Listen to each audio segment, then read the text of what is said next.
Let me start with a show of hands here. This is called audience engagement. For those of you that might not know already, and I know I networked with a couple of you ahead of time, so that's all cool. How many of you would be very comfortable coming up here and doing what I'm doing right this minute? Raise your hand. Cool. One is a Toastmaster that raised her hand. And you, sir, have you been in Toastmasters before? You just probably are like me. You were born just being comfortable in a stage. Yeah. I was the princess in The Princess's Christmas, age 5. Ever since then, I have loved being in front of people. But most people who come to Toastmasters are not like me. Most people who come to Toastmasters are afraid to speak publicly, especially if it's what you call speaking off the cuff. If you get a question thrown at you out of the blue, I was telling a couple of people before this started, I have a sister that's a nurse. She's been a nurse for 35 years. I've been trying to get her in Toastmasters probably about that long. She is thinking about quitting her job because she hates speaking in front of the state board on behalf of her patients. If you have a job and you have to speak in front of other people, Toastmasters can help. If you are in a company and you want to get promoted, I actually work for a very large employer in town and have a small business. Some of you probably know that's what a lot of us are doing nowadays. We're double dipping.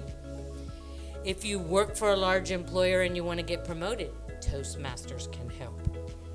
If, like Jesus, you have your own small business and you're wanting to get more comfortable speaking publicly and you also want more networking opportunities, Toastmasters can help. I'm the district director currently until July 1st of this year. And then I step down and I have a new person coming to take my place who's been in the ranks coming up behind me. But what we do in this District 55 goes all the way to Georgetown in the north and all the way to the Rio Grande Valley, Brownsville. We have clubs throughout this district, and the clubs are chartered to help people learn how to be comfortable speaking in front of a crowd. She mentioned leadership. We also, because you joined the club, you may decide, or you may be encouraged, to take on a leadership role as a club officer, and that teaches you how to run effective meetings. How many of you have ever been in a meeting where you just were like, oh gosh, when is this going to be over? Raise your hand. Toastmasters teaches you how to run a very effective meeting. So one of the things that we share in my home club, which is a corporate club for people who work at Medtronic, is that HR managers, and we advertise with HR managers in our district, HR managers look for good communication skills, number one, amongst people that they are considering hiring. So those are just some things to think about. I have information in the back if you would like to pick up information. I sit in front of a computer all day and answer emails. I don't have to talk on the phone, which I don't mind talking on the phone. As you might be able to tell, I like talking all the time pretty much. But if you email me, I'll probably respond to you immediately if you have questions or want to know. We're trying to get a club chartered, another new one here on the Southside, Amagi Bank at Brook City Base, if you're familiar with that area. They have a brand new location, a beautiful meeting room, and they are trying to get people that want to come and start a club there. So if you're interested in finding a club to join, HEB has a great one, San Antonio River Authority. So we're happy to help you find a place to just visit and see if it's something for you. But if you want to become a better communicator, Toastmasters is definitely the way to do it. We also, if you're very competitive, we also have a world champion of public speaking contest. This, was it 2 years ago, Darla?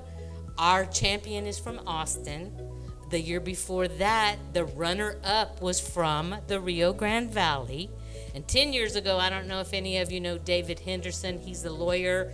He lives in Dallas now, but when he won world champion, he lived in San Antonio. So we're pretty good at growing champions in this area, just in case you're interested. But thank you very much for listening, and I'm happy to answer any questions afterwards. Thank you, Darla. Please stay there, Kathy. So let me ask you some questions, because I'm not a current Toastmaster. Okay.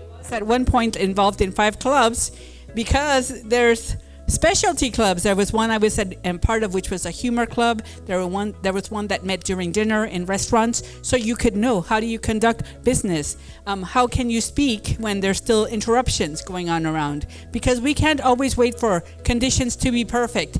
I can give a presentation if no one interrupts me, if there's no technical failures, if there's no change in agenda.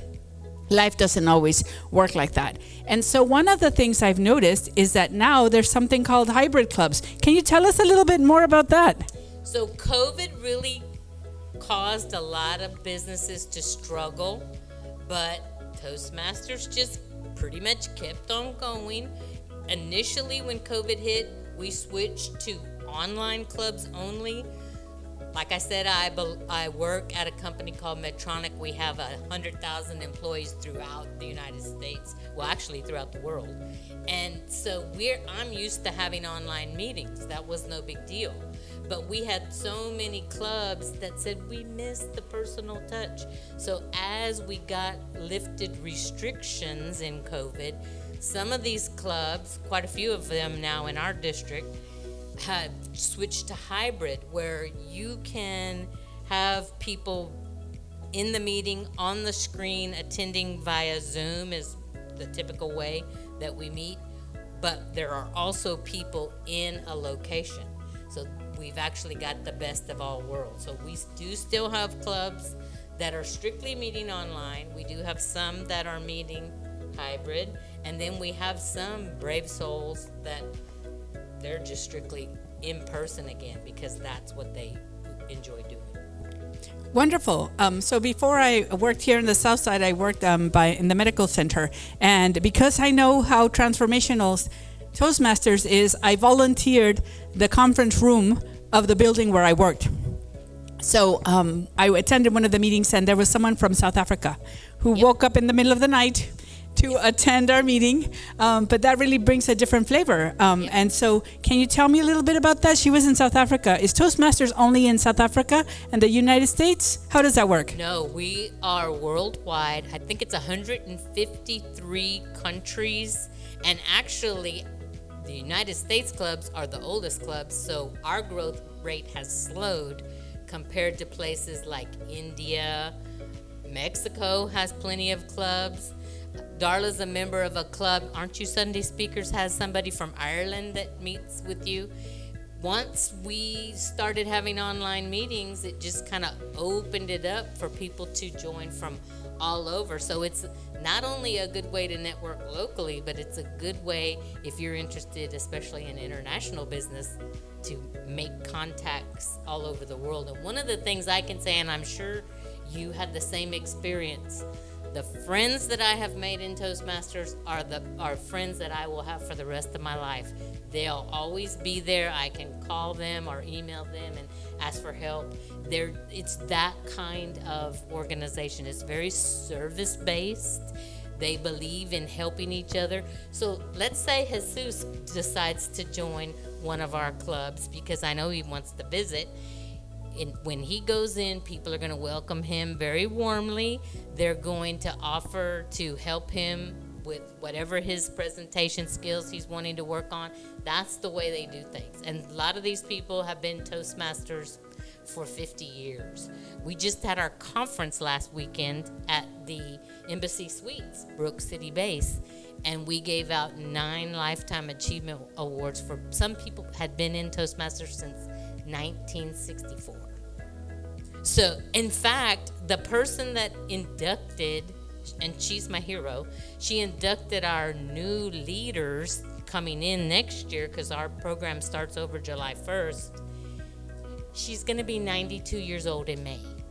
And people were like, because she's a firecracker. You know, that's just the Toastmasters keeps you young, it keeps you active, but it especially helps you communicate.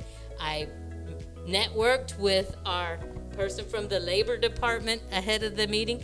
Come to find out, she was in a club I worked with years ago. And then I met somebody that was interested in looking into Toastmasters.